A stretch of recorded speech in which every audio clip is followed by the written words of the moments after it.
প্রতিষ্ঠাতা বিরোধী দলের রাজনীতি করায় স্কুল ঝড়ে উড়ে গেলেও পাননি কোনো সহযোগিতা। বছরের পর বছর খোলা আকাশের নিচে ক্লাস করছে 120 জন শিশু শিক্ষার্থী। জল পড়ে, পাতা নড়ে, ঝর্ণার পানি অনেক সুন্দর। দেখে মনে হবে একটি পরিত্যক্ত বাড়ি, তবে যার যাই মনে হোক না কেন, এটি একটি বেসরকারি প্রাথমিক বিদ্যালয়, যেখানে প্রায় শতাধিক কোমলমতি শিশু শিক্ষার আলোয় নিজেকে আলোকিত করতে ছুটে আসেন।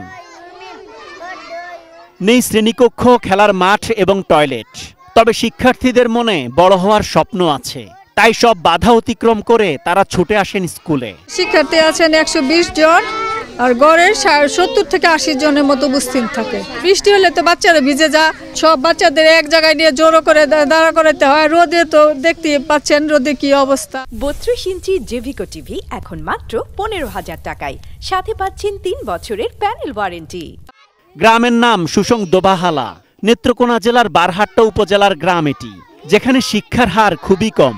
এই গ্রামের বেশিরভাগ মানুষ হাঁস মুরগি পালন, মাছ ধরা এবং কৃষিকাজ করে জীবিকা নির্বাহ করেন। 2 কিলোমিটার দূরে বিদ্যালয়। বর্ষায় কোমলমতি শিক্ষার্থীরা যেতে পারেন না ক্লাসে।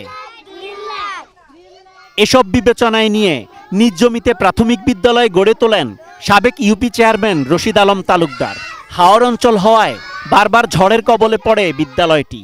সবশেষ 2022 সালে লন্ডভন্ড হওয়ার পর আর মাথা তুলে দাঁড়াতে পারেনি স্কুলটি। চৌচালা ঘর ছিল এবং বাথরুম ছিল। হঠাৎ করে আপনার ঝড় হয়ে যায়, যে প্রতিষ্ঠাতা আছে উনি আবার এটাকে প্রতিষ্ঠাতা করে দিয়েছে। এরপরে 2022-এ এসে এটা আবার পড়ে যায়।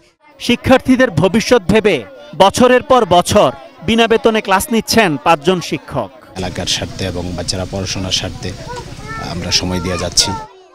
ন্যূনতম সুযোগ না থাকলেও শিক্ষার্থীদের অপেক্ষা কখন শুরু হবে তাদের ক্লাস, আর এজন্য মন খারাপ হয় তাদের।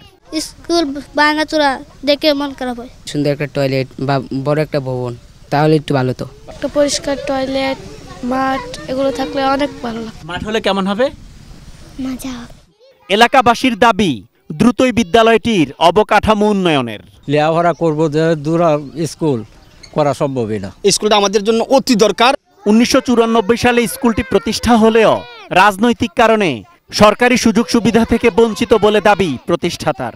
এই গ্রামটা এত অবহেলিত, শিক্ষার মান এত এত এত খারাপ, যেখানে এই দিক চিন্তা করে আমি বিবেচনা করে আমি চিন্তা করছি এইখানটা স্কুলটা করলে এই এলাকার ছেলেমেয়েরা পড়াশোনা করতে সবচেয়ে সহজ হবে। পলিটিক্যাল কারণে স্কুলটা হয়, নাহলে স্কুল কিন্তু হয়ে যেত। ওইটা বারহাট্টা উপজেলা নির্বাহী অফিসার এবং উপজেলা শিক্ষা অফিসার জানান, বেসরকারি স্কুল নিয়ে কিছুই করার নেই তাদের।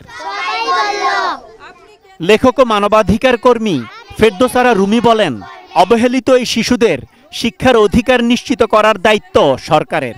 রোদ বৃষ্টি ঝড়ে খোলা আকাশের নিচে চলমান শিক্ষা কার্যক্রম মানবাধিকার এবং শিশু অধিকারের লঙ্ঘন। সরাসরি মানে আপনার হিউম্যান রাইটস ভায়োলেশন। ফ্রি তার এডুকেশন পাওয়া এটা তার মৌলিক মানবাধিকার।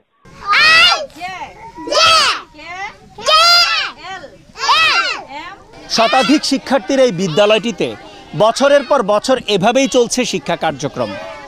শিক্ষক, অভিভাবক এবং শিক্ষার্থীদের প্রত্যাশা হয়তো কখনো একটি পরিপূর্ণ প্রাথমিক বিদ্যালয় গড়ে উঠবে এখানে। Asad Bhuiyan, ATN news, Barhatta, Netrokona.